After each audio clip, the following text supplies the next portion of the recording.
குடும்பம் என்பது ஜன்ம ஜன்மமாக வருகின்ற ஒரு பந்தம், தலைமுறை தலைமுறையாக வருகின்ற ஒரு உறவு. அதனால்தான் குடும்பத்தை ஆயிரங்காலத்து பயிர் என்று நம் மக்கள் சொல்லி சென்றிருக்கிறார்கள். நண்பர்களே, கடைசி வரை ஆழ்ந்து கவனிக்கின்றீர்கள். எப்படி ஒரு தூக்கணாங்குருவியினுடைய கூடு என்பது அந்த ஒற்றை குருவியினுடைய திறமையோ அனுபவமோ அறிவோ மட்டுமல்ல, மூதாதைய குருவிகளிடமிருந்து கற்றுக்கொண்டது, ஜீனில் வர்றது. எந்த மரத்திலே நார் உரிக்க வேண்டும், அதை எப்படி கட்ட வேண்டும், கூடி வாழ்வதற்கு ஒரு இடம், குஞ்சு பொரிப்பதற்கு ஒரு இடம், முட்டையிடுவதற்கு ஒரு இடம் என்று அரையாக எத்தனை பேர் பார்த்துருப்பீங்கன்னு தெரில. புயலிலும் மழையிலும் தலைகீழாக ஆடுகின்ற அந்த தூக்கணாங்குருவி கூடு ஒரு முட்டை கூட கீழே விழாது. ஏன் இதை பதிவு செய்கின்றேன்னு தெரியுமா? எப்படி சர்வாதிகார ஆட்சி, மன்னர் ஆட்சி, சோசலிச ஆட்சி, கம்யூனிஸ்ட் ஆட்சி என்று எல்லோவற்றையும் பரீட்சித்து பார்த்த நம் மக்கள் ஜனநாயக ஆட்சி தான் குறைந்த தீமையுடையது என்று கண்டுபிடித்தார்களோ, வாழ்க்கை முறையை பரீட்சித்து பார்த்த நம்முடைய மூதாதையர்கள் இந்த கணவன் மனைவி என்ற குடும்ப உறவுதான் மிக மிக இன்றியமையாதது. ஏன் அப்படி சொன்னார்கள் தெரியுமா? முதியவர்களுக்கு பாதுகாப்பு, பெண்களுக்கு பாதுகாப்பு, குழந்தைகளுக்கு பாதுகாப்பு, ஏன் ஆண்களுக்கும் கூட பாதுகாப்பு. அதனால் தான் இந்த குடும்ப முறையை உருவாக்கினார்கள். சின்ன திரைகளும் பெரிய திரைகளும் ஊதி பெரிதாக்குவதைப் போல நான் ஒரு காவல்துறை அதிகாரியாக உங்களிடம் பதிவு செய்கின்றேன். லிவிங் டுகெதர், தொட்டதுக்கெல்லாம் டைவர்ஸு, அது மாதிரி இருக்கிறது 1000-7 பேர் கூட இந்தியாவிலே இல்லை என்பதை இந்த இடத்திலே நான் பதிவு செய்கின்றேன்.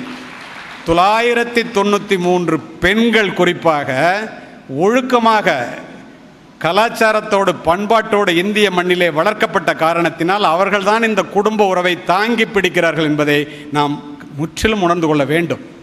இதை எதற்காக இந்த இடத்திலே பதிவு செய்கின்றேன் என்றால், அருமை நண்பர்களே, குடும்ப உறவு என்பது எல்லாரும் பத்திரிகை அடிக்கிறோம். அன்பும் அரணும் உடைத்தாயின் இல்வாழ்க்கை பண்பும் பயனும் அது மங்களமென்ப மனைமாட்சி மற்றதன் நன்கல நன்மக்கட்பேர்.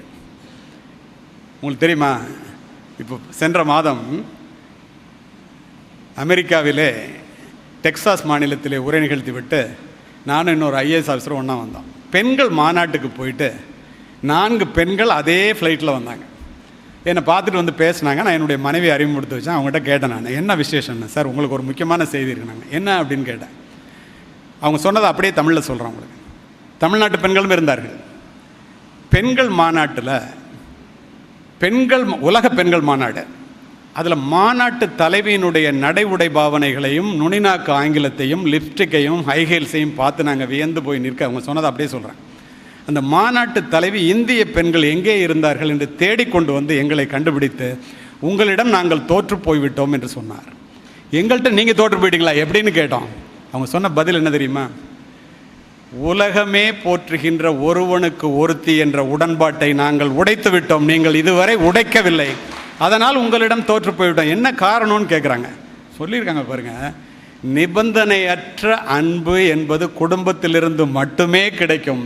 அதை நாங்கள் இழந்துவிட்ட காரணத்தினால் எல்லாரும் மனநல மருத்துவர்களை தேடி சென்று கொண்டிருக்கிறோம்.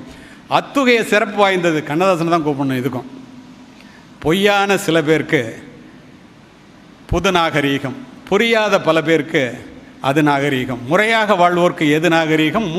முன்னோர்கள் சொன்னார்கள் அது நாகரீகம். பாரு, முன்னோர்கள் சொன்னது என்ன நினச்சி பாருங்கள். இந்த டைவர்ஸ், இந்த லிவிங் டுகெதர் பிள்ளைகளுக்கு எடுத்து சொல்லுங்கள். லிவிங் டுகெதரில் பிறக்கிற பிள்ளை இல்லெஜிட்டிமேட் சைல்டுங்கிறத பிள்ளைங்களுக்கு சொல்லுங்கள். இந்த டைவர்ஸுங்கிறது, டைவர்ஸ் பண்ணணும்னு சின்ன சின்ன காரணங்களுக்கு பெண்ணோ, ஆனால் பெரும்பாலும் பெண்கள் இல்லை ஆண்கள் தான் டைவர்ஸ் பண்ணிவிட்டு வெளியில் வந்துட்டு தன்னுடைய வாழ்க்கை கேள்விக்குறியாகி தன்னுடைய பிள்ளையினுடைய வாழ்க்கை கேள்விக்குறியாவதை பார்த்துவிட்டு தாம் மறுமணம் செய்து கொள்ள வேண்டும் என்று மறுமணம் என்ற வளையத்திற்குள் நுழைந்து அதுவே நெருப்பு வளையமாக மாறி வானலிக்கு தப்பி அடுப்பிலே விழுந்து கதறிய பெண்களை நான் காவல்துறை அதிகாரியாக 1000 முறை பார்த்து விட்டேன். யார் சொல்கிறது இதெல்லாம்? பிள்ளைங்களுக்கு நம்ம தானே சொல்லணும். மனைவிங்கிறது அவ்வளோ உயர்ந்ததா? உயர்ந்தது. எப்படி? இல்லால் அகத்திருக்க இல்லாததொன்றில்லை, மனைவி அமைவதெல்லாம் இறைவன் கொடுத்த வரம், உடம்போடு உயிரிட என்ன மற்றென்ன மடந்தையோட எம்மிடை நட்புங்கிறார் வள்ளுவர். உடம்புக்கும் உயிருக்கும் உள்ள உறவுடா கணவன் மனைவி உறவு. ஒன்று இல்லைன்னா ஒன்று இல்லைன்ட்டார். சங்க இலக்கியத்தில் தலைவன் தலைவிக்காக சொல்லப்படுற பாட்டுகளை கணவன் மனைவிக்காக இந்த இடத்துல பதிவு செய்கிறேன். நான் குறுந்தொகையில் ஒரு அற்புதமான பாட்டு, யாயும் ஞாயும் யாராகியரோ எந்தையும் நுந்தையும் எம்முறை கேளிர் யானும் நீயும் எவ்வளி அரிதும் செம்புல பெயர் நீர் போல அன்புடை நெஞ்சம் தாம் கலந்தனவே பாட்டு. உங்கள் அம்மா போவும் எங்கள் அம்மா போவும் பார்த்துக்கிட்டதே இல்லை, 2 பேரும் உறவுக்காரங்களும் இல்லை, ஒரே நாளில் நீ நானும் கலந்துட்டோம், திருமணம் என்ற பெயரிலோ தலைவன் தலைவி என்ற உறவிலோ.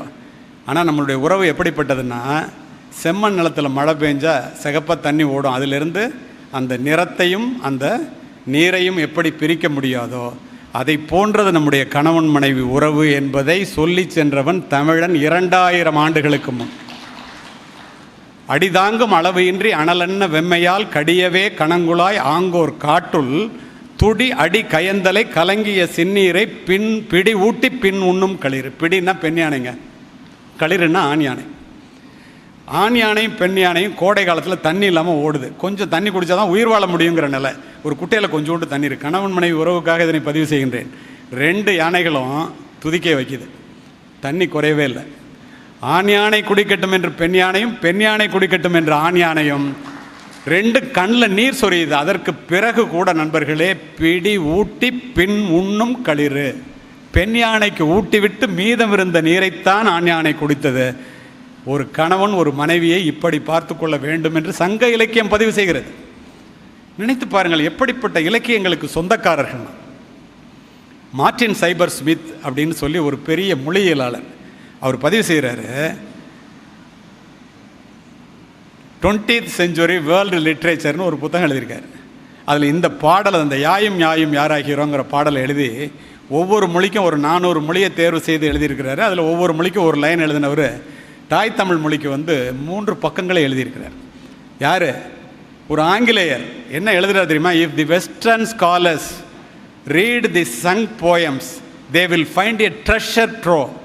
மேற்கத்திய மொழி வல்லுநர்கள் இந்த சங்க இலக்கிய பாடல்களை படித்தால் அவளுக்கு ஒரு புதையலை கண்டடைவார்கள். அதுக்கு இந்த பாடலை உதாரணமாக எழுதுகிறார். இப்படிப்பட்ட மொழிக்கு சொந்தக்காரர்கள் நாம் நண்பர்களே.